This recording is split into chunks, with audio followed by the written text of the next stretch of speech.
Assalamualaikum warahmatullahi wabarakatuh. Halo Sobat Sehat Meranti, kembali lagi dalam acara podcast Tanya Dokter. Ngobrol santai tapi penuh bermakna tentang kesehatan. Program dari PKRS RSUD Kabupaten Kepulauan Meranti. Bersama saya Dr. Aditya Zerian yang akan menjadi pemandu acara pada pagi hari ini dan akan menemani sahabat sehat semua untuk membahas serta berdiskusi berbagai macam informasi menarik seputar kesehatan. Nah, sempena dari Hari Kesehatan Nasional ke-61 dengan sesuai semangatnya transformasi kesehatan untuk Indonesia yang lebih sehat, pada episode podcast kali ini kita akan membahas tentang satu topik kesehatan yang menarik nih bagi calon ibu, ayah, ataupun keluarga kecil kita, yaitu tentang nutrisi selama masa kehamilan.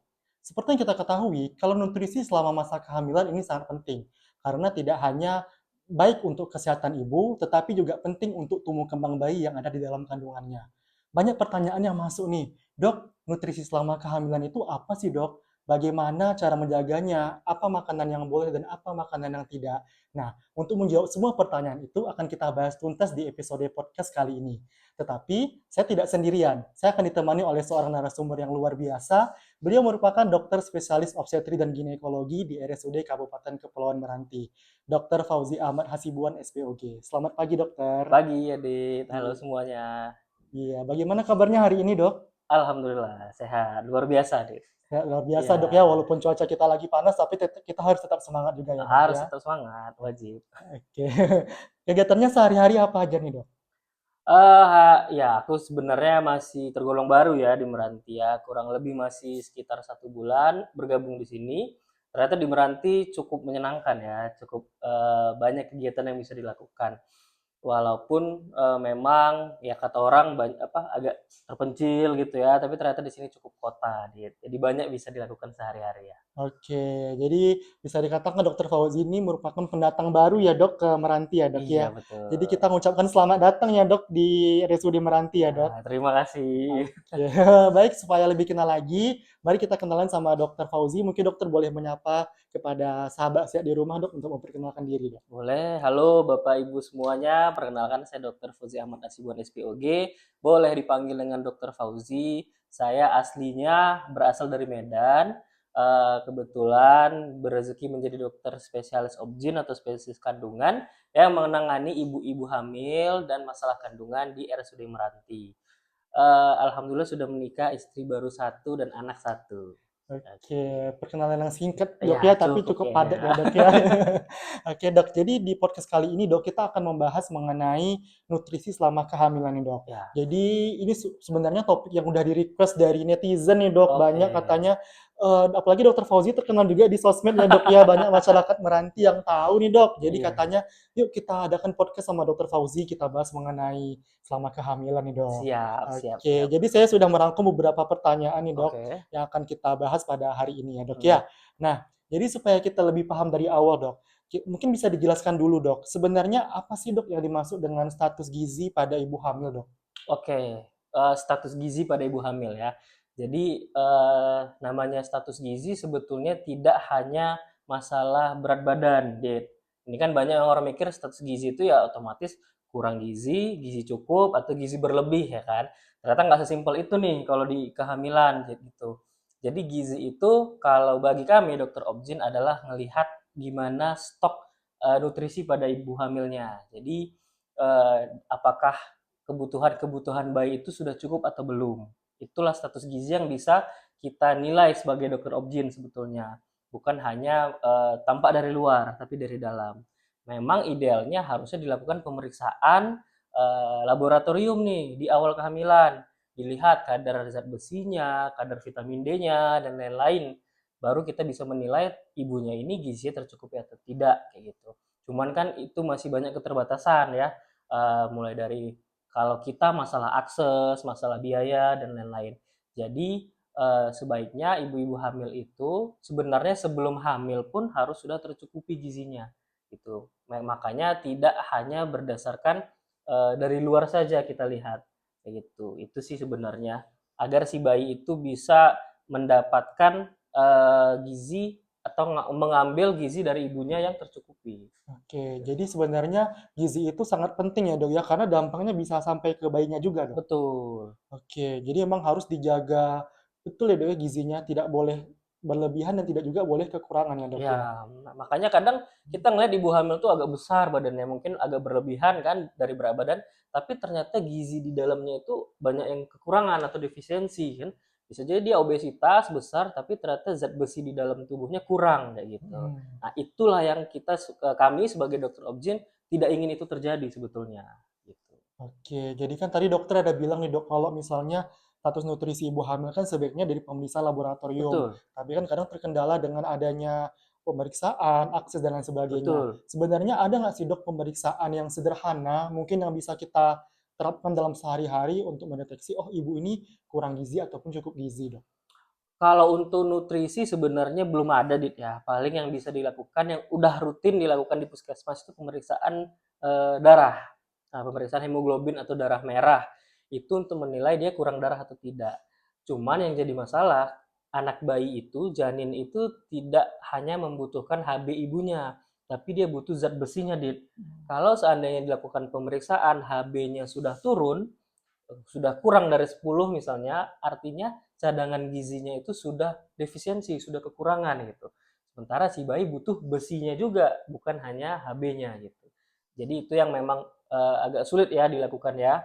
Walaupun sekarang sudah bisa dilakukan pemeriksaan menilai kadar zat besi, tapi itu tadi kembali lagi masih ada kendala-kendala kita di akses dan biaya. Oke, seperti itu ya Bapak Ibu ya. Nah, sekarang kita masuk ke pertanyaan kedua nih Dok. Nah, berbicara mengenai soal kebutuhan nutrisi, Hmm. banyak juga nih Dok yang penasaran, apakah kebutuhan nutrisi ibu hamil itu berbeda-beda Dok antara trimester pertama, kedua, dan ketiga? Oke, masalah nutrisi. Jadi sebenarnya pada dasarnya semua ibu hamil itu membutuhkan nutrisi secara menyeluruh ya. Tidak dibagi-bagi tuh trimester 1, 2, 3. Walaupun memang di beberapa trimester ada yang dominan. Misalnya nih trimester 1 yang dominan dibutuhkan itu asam folat, zat besi seperti itu. Tapi tidak menutup kemungkinan nutrisi yang lain dia juga butuh gitu. Jadi memang apa namanya berdasarkan trimester itu masing-masing ada yang khusus-khusus, tapi untuk mempermudah nanti saya rangkum 5 aja nih yang Hmm. dibutuhkan. Yang pertama itu yang wajib banget itu adalah asam folat. Asam folat ini nama lainnya vitamin B9. Ini berfungsi kalau bukan untuk ibu hamil, ini fungsinya untuk regenerasi DNA. Jadi kita yang tidak hamil pun sebenarnya bagus juga nih mengkonsumsi asam folat. Jadi kalau ada DNA yang rusak bisa terperbaiki. Kalau untuk ibu hamil ini fungsinya untuk menurunkan resiko kecacatan tabung saraf. Jadi kalau pernah dengar ada bayi tidak punya tempurung kepala ya kan, nah, itu penyebabnya defisiensi asam folat. Terus misalnya ada benjolan nih di punggung bagian belakang, bagian bawah atau spina bifida. Ini juga penyebabnya si defisiensi asam folat seperti itu. Jadi asam folat ini sebaiknya dikonsumsi 3 bulan sebelum hamil, Dit. Hmm. Bukan saat hamil gitu. Makanya kalau kita sering dengar ada 1000 hari pertama kehidupan kan, Hmm. 2 tahun pertama dalam hidup itu proses pertumbuhan tumbuh kembang yang pesat gitu. Jadi kalau ada masalah di 2 tahun pertama ini ya kedepannya bisa bermasalah. Nah, 1000 hari pertama itu hari pertama hidup itu kan kita nggak bisa tahu kapan Betul. seseorang hamil. Iya Dok. Kami dokter objin aja taunya kalau sudah telat haid, ya kan? Kalau udah Iya. telat haid itu biasanya usia kehamilan udah 5 minggu, udah sebulan lebih. Jadi di hari pertama itu bayi sudah membutuhkan asam folat tadi. Nah, jadi mengantisipasinya lagi-lagi sebaiknya setiap perempuan yang berencana hamil itu minum asam folat setiap hari, 1 kali sehari. Terus nutrisi yang kedua adalah zat besi. Zat besi ini juga penting, fungsinya untuk mencegah anemia atau kurang darah tadi Dit ya. Hmm. Nah lagi-lagi nih 1000 hari pertama kehamilan si janin itu calon janin juga butuh yang namanya zat besi. Kalau misalnya zat besi tidak terpenuhi, ibunya bisa anemia. Kalau anemia, oksigen ke bayi itu terhambat mengantarnya. Karena fungsi HB ini salah satunya ngasih oksigen nih, Dit, ke Oke. bayi. Kalau HB-nya rendah, yang antar oksigen rendah, ya otomatis bayinya tidak dapat oksigen. Bisa terjadi gangguan pertumbuhan, ya kan? Terus apa namanya? Nah, ini juga satu fakta menarik. perempuan-perempuan di Indonesia usia subur itu lebih dari 30% itu mengalami yang namanya anemia, Dit. Oke, Karena kan setiap bulan mereka menstruasi nih, betul haid, dok. haid, haid. Ada yang haidnya memanjang, ada haid yang banyak. Tidak dibarengi dengan asupan zat besi yang cukup, itu bisa ngebuat mereka anemia, kurang darah. Ibunya aja anemia, apalagi kalau pada saat dia hamil. Ya kan, bayinya butuh zat besi, ibunya kurang, ya sama-sama kekurangan jadinya. Jadi, asam folat dan zat besi sebaiknya dikonsumsi walaupun tidak hamil. Sekali sehari aja, apalagi sekarang udah banyak nih kapsul-kapsul di luar sana yang sudah mengandung tablet besi tambah asam folat. Betul dok. Nah, jadi perempuan-perempuan yang mau menikah, yang akan punya anak, konsumsilah dua ini. Terus yang ketiga yang wajib juga, Dit, itu vitamin D. Oke dok. Syukurnya di Indonesia ini udah mulai melek nih, mulai sadar ya kan betapa pentingnya vitamin D. Secara umum sih vitamin D itu berfungsi untuk meningkatkan imunitas supaya ibunya tidak mudah terserang penyakit, gitu juga bayinya ya kan. Vitamin D ini juga bisa menurunkan resiko preeklamsi namanya di kehamilan. Preeklamsi itu tekanan darah tinggi pada ibu hamil. Atau zaman dulu bilangnya keracunan kehamilan, Dit. Iya dok. Nah, jadi vitamin D ini juga dikonsumsi setelah hamil. Terus yang ketiga boleh konsumsi kalsium, walaupun kalsium ini biasanya mulai trimester kedua ke atas. Ini untuk pertumbuhan tulang sama gigi bayi. Bayangkan aja deh, bayi itu dari seonggok daging bisa punya tulang, dia pasti membutuhkan kalsium yang sangat banyak dong. Betul dok. Nah, kalau kalsium ibunya kurang, dari mana si bayi bisa dapat kalsium? Nah, tubuh ibu itu pintar. Dia akan mendemineralisasi tulang-tulang yang ada di tubuhnya. Jadi ibunya akan mengorbankan tulangnya itu akan dikroposinnya supaya kalsium itu si bayi bisa dapat kayak gitu. Makanya nanti ibu-ibu yang kekurangan kalsium, si bayinya ngambil kalsium ibunya, ibunya akan ngerasa pegal-pegal badannya, ya kan, sakit-sakit linu-linu badannya, itu bisa jadi kekurangan kalsium. Karena kalsiumnya dicuri oleh si adik bayinya. Sama yang terakhir, yang wajib dikonsumsi ibu itu adalah DHA. DHA ini nanti berpengaruh sama perkembangan otak supaya bayinya bisa lebih cerdas. Nah, Betul dok. sesuai dengan tema HKN ya kan, generasi generasi apa? Generasi cerdas, masa depan kuat Masa ya. depan Nah, kuat. itulah dia. Mungkin itu ya 5 yang wajib dikonsumsi selama hamil, mau itu trimester 1, 2, 3, pada dasarnya 5-5 itu harus terpenuhi.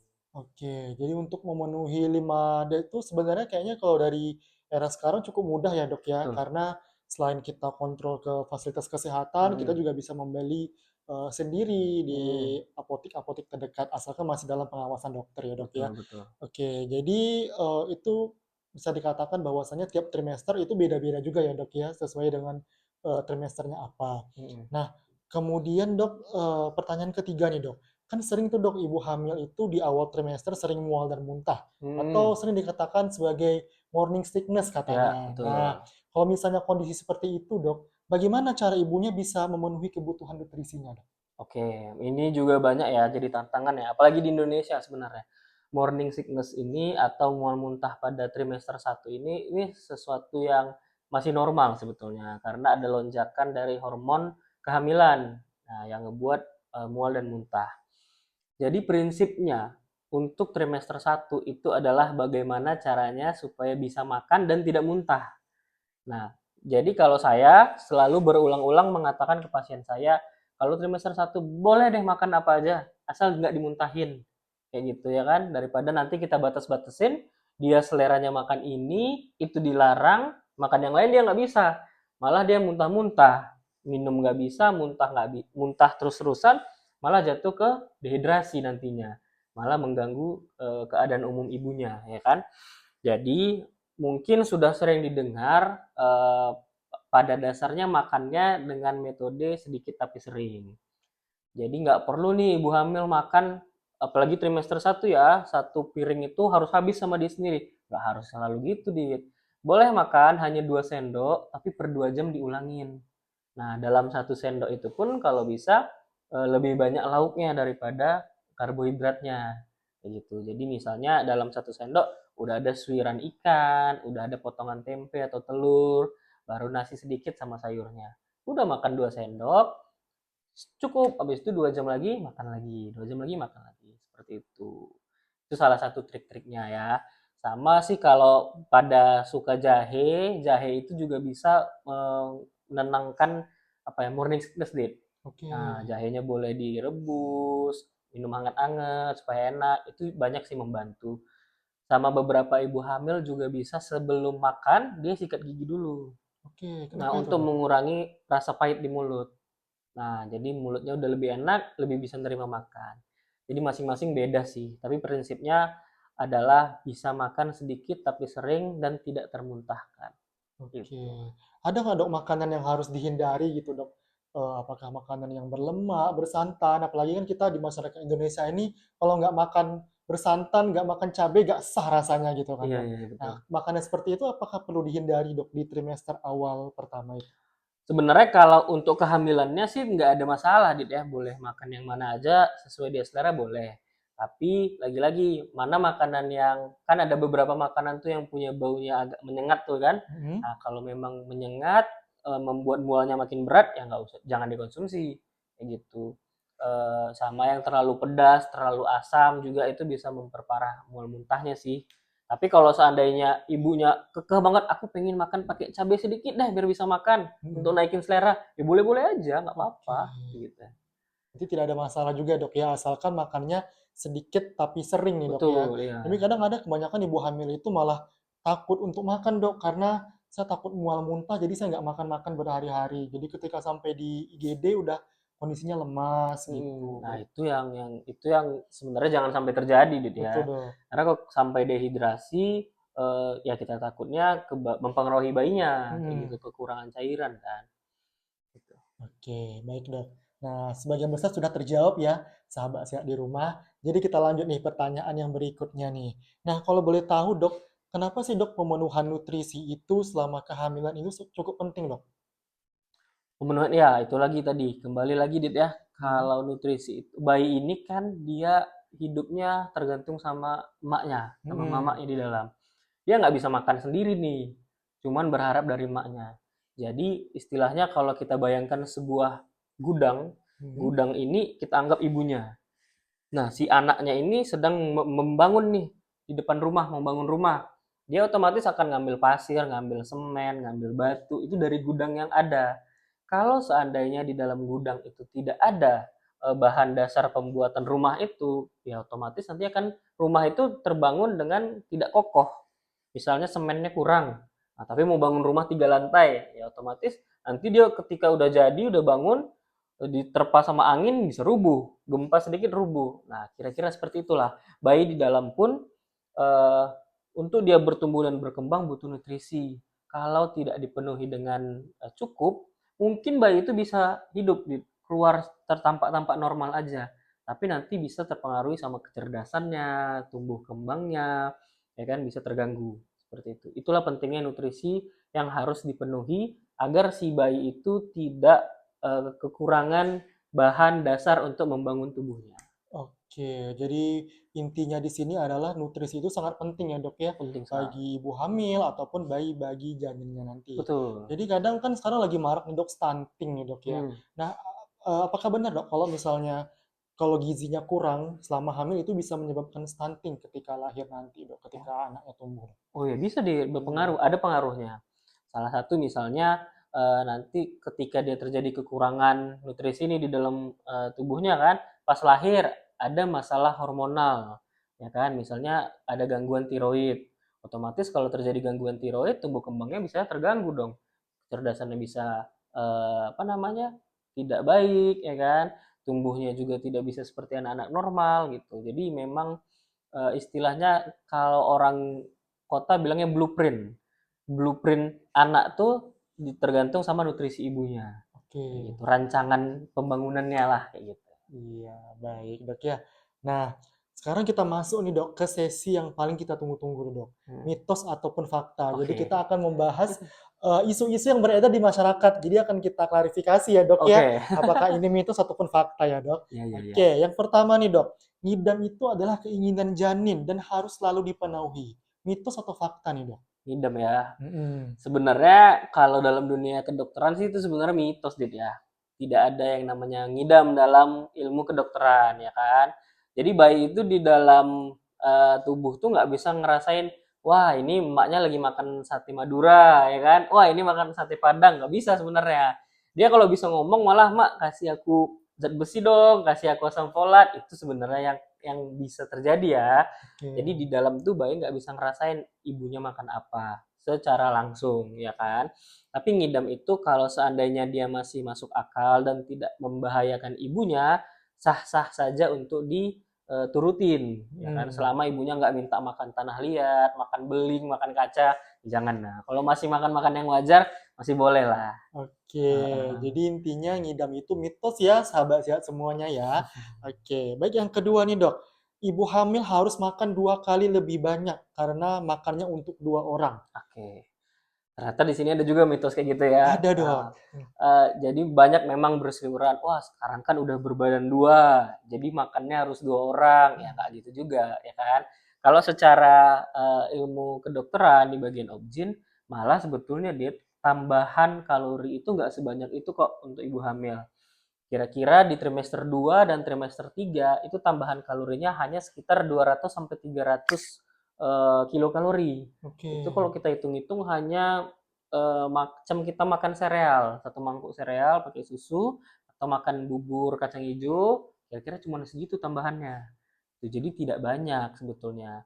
Jadi fokusnya adalah bukan pada kuantitas makanan, tapi pada kualitasnya. Ya kan, jenis makanan dan ya kualitas makanannya gitu. oke. Jadi penting banget ya dok ya, karena kan kita sering dengar nih dok, ayo ibu makan yang banyak ya, kan untuk bayinya juga. Padahal kalau makannya banyak, berisiko bisa terjadi overweight ya dok ya. Kalau Betul. overweight nanti dampaknya apa dok? Terhadap ibu ataupun persalinannya nanti gitu dok. Ya, itu tadi ya kalau makan banyak-banyak, dua piring malah bukan ke bayinya, ke paha ibunya makin besar ya kan, betis ibunya makin besar.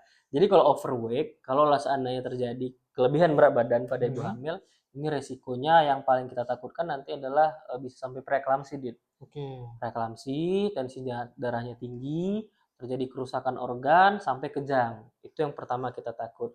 Yang kedua bisa saja kalau seandainya terlalu besar ibunya, obesitas, bayinya pun bisa jadi terlalu besar, itu bisa berpengaruh pada proses persalinan. Kalau mau lahiran normal, kalau semuanya obesitas itu resiko kesulitan dalam proses persalinannya. Itu dia. Oke, jadi intinya di sini untuk semua ibu hamil harus menjaga pola makannya ya, jangan terlalu berlebihan ataupun jangan juga terlalu kekurangan ya. Mm-mm. Nah, kemudian berikutnya nih dok, ibu hamil tuh nggak boleh makan lauk pedas, kafein, alkohol ataupun es-esan. Ini mitos atau fakta dok? Oke, ini agak banyak ya macam nasi campur sebenarnya Iya. ya. Bercampur aduk antara mitos dan fakta nih, Dit. Kalau yang Heeh. tadi ya, kalau seandainya faktanya ada. Yang pertama untuk alkohol. Mhm. Alkohol itu memang mutlak sama sekali tidak boleh dikonsumsi ibu hamil. Tidak ada batas minimalnya, mutlak sama sekali harus nol konsumsinya. Yang kedua untuk kafein, kafein ini memang masih diperbolehkan, masih cukup aman selama tidak melebihi batas maksimal. Itu maksimalnya boleh dikonsumsi kafein 100 sampai 200 mg. Kira-kira 1 sampai 2 apa namanya? Gelas sehari. Oke. Tidak boleh lebih. Kenapa kalau lebih nanti kafein itu kan ada dampaknya. Yang pertama gangguan tidur nih, ya kan? Pada orang-orang yang jarang minum kafein, dia akan sulit tidur gara-gara itu. Jadi ibu hamil ya udah tahu badannya sedang bekerja keras, tidurnya kurang, bisa terjadi gangguan mood ujung-ujungnya, bisa stres, bisa depresi, ya kan? Terus yang ketiga, kalau dikonsumsi sambil makan bisa mengganggu penyerapan dari si zat Zat besi. besi, betul. Betul, nanti jadinya dia malah kurang darah, anemia. Jadi tambah masalah baru ya kan. Terus dia bisa apa namanya ngebuat sering kencing jadinya dia kalau Mhm. minum kopi itu. Jadi ibu hamil udahlah terjadi penumpukan cairan, sering kencing, nanti balik balik lagi jadi stres ibunya, ya kan? Itu untuk yang faktanya tadi Dit ya, Mhm. alkohol sama kafein. Untuk mitos tadi ada makan pedas ya. Makan pedas sebenarnya itu balik lagi saya bilang, makan pedas itu sebetulnya tidak haram bagi ibu hamil. Boleh-boleh saja selama dia kuat, ya kan. Jangan sampai nanti ibu hamil kita larang makan pedas, ternyata seleranya pengen makan pedas ya kan, pengen makan dendeng balado nih. Iya dok. Tapi nggak dikasih sama keluarganya. Wah, jadi kacau, disuruh makan bubur-bubur aja. Lama-lama dia nggak makan, kekurangan nutrisi. Boleh selama tidak berlebihan yang ngebuat ibunya terjadi gangguan ya, tapi hanya untuk menggugah selera, meningkatkan nafsu makan, boleh banget ya. Terus apalagi tadi, minum dingin. Iya dok, minum dingin. Ini juga mitos nih sebenarnya.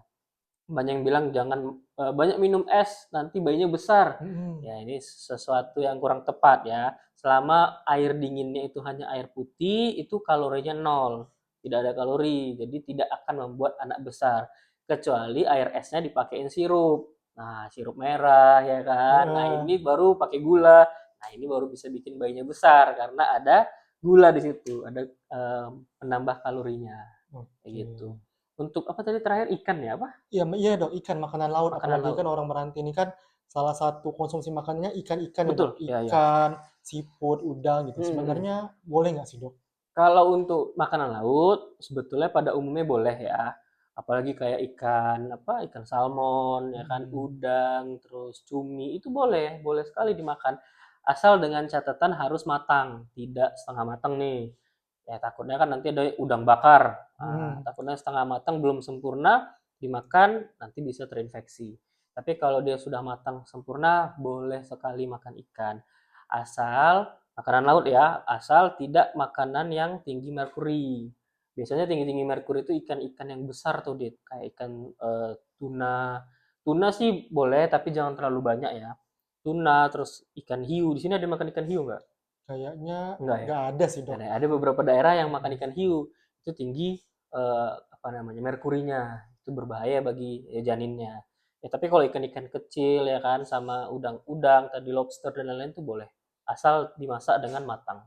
Oke, jadi intinya dari pertanyaan yang tadi ada sebagian yang boleh dan ada yang tidak boleh dok Ya, ya. Jadi kita harus tahu nih, kita harus pilih-pilih makanan mana yang baik untuk dikonsumsi dan mana yang tidak. Baik dok, sebelum kita tutup nih dok, jadi oke. pertanyaan tadi merupakan pertanyaan terakhir ya dok ya, Oke. sekaligus sesi terakhir kita. Jadi mungkin dokter, apakah ada pesan untuk kepada ibu hamil yang di luar sana yang sedang menonton, bagaimana caranya untuk menjaga nutrisinya dok? Oke, jadi yang mau saya tekankan adalah bagi semua perempuan berusia subur yang masih mungkin hamil, baik itu belum menikah ataupun sudah menikah, mulailah untuk terbiasa mengkonsumsi vitamin dari sekarang, ya kan. Jadi nanti saat kalian hamil, si bayinya itu sudah tercukupin gitu. Karena memenuhi kebutuhan nutrisi itu tidak bisa seperti membalikkan telapak tangan, Dit. Mhm. Tiba-tiba nih, wah hamil langsung konsumsi banyak terisi nggak gitu. Dia memang harus diisi pelan-pelan. Ya kan, itu yang paling penting. Jadi ketika nanti hamil hari pertama anak kalian hidup, janinnya itu hidup, dia sudah eh, kaya akan nutrisi yang sudah disiapkan oleh ibunya. Itu yang pertama. Yang kedua, bagi ibu hamil yang sudah ketahuan hamil, rutinlah lakukan pemeriksaan. Boleh ke bidan, boleh ke dokter kandungan untuk nanti menilai kehamilannya baik apa tidak, ya kan? Minimal pada ke dokter kandungan sih minimal sekali, 2 kali ya. Pertama awal kehamilan sama di akhir kehamilan, Dit. Di Mhm. awal kehamilan untuk memastikan ini hamilnya baik-baik saja dan di dalam rahim dan dilakukan screening apakah ada kekurangan pada nutrisi atau tidak. Sama yang terakhir nanti di akhir kehamilan itu untuk menentukan lahirannya boleh harus di rumah sakit atau boleh di vaskes tingkat 1. Itu yang kedua. Yang ketiga yang mau saya sampaikan pada saat lahiran melahirkanlah di nakes ya kan di tenaga kesehatan. Zaman sekarang janganlah sampai ada lahiran yang terlantar ya, lahir Mhm. di angkot, lahir di beca, lahir di kapal. Ya, kita berharap jangan ada sampai seperti itu. Karena itu bisa meningkatkan komplikasi dan kematian pada ibu dan anaknya. Itu sih mungkin. Oke, luar biasa sekali ya sahabat sehat semua, pesannya sangat hangat dan saya rasa banyak ibu hamil yang akan merasa tenang setelah mendengar kalimat dari Dokter Fauzi ini. Amin. Wah, nggak Semoga. terasa juga ya Dok, kita sudah ngobrol lebih kurang setengah jam. Banyak sekali ilmu yang sudah kita dapatkan pada hari Amin. ini. Terima kasih banyak untuk Dokter Fauzi Ahmad Ya, Hasibuan SPOG sama-sama, untuk Dit. waktunya, ilmunya, dan inspirasinya. Jadi semoga makin banyak ibu hamil yang di luar sana tercerahkan nih untuk menjaga nutrisi selama kehamilan ya dok ya. Amin. Ya, sama-sama Dit. Oke, nah untuk buat sahabat sehat di rumah, ingat bahwasanya kehamilan itu bukan hanya sekedar menunggu lahirnya sang buah hati, tetapi juga proses mempersiapkan masa depan yang sehat. Apa yang ibu makan pada hari ini akan menentukan tumbuh kembang bayi pada nantinya. Jadi, mari kita jaga nutrisi bayi sebagai bentuk kasih sayang pertama kita untuk sang buah hati. Saya Dr. Aditya Zerian pamit undur diri. Sampai jumpa di episode podcast Tanya Dokter sebelumnya hanya di PKRS RSUD Kabupaten Kepulauan Meranti. Karena kesehatan adalah langkah pertama menuju kebahagiaan. Selamat Hari Kesehatan Nasional ke-61, tetap sehat, tetap semangat, dan terus tebarkan kebaikan lewat gaya hidup sehat. Assalamualaikum warahmatullahi wabarakatuh. Waalaikumsalam.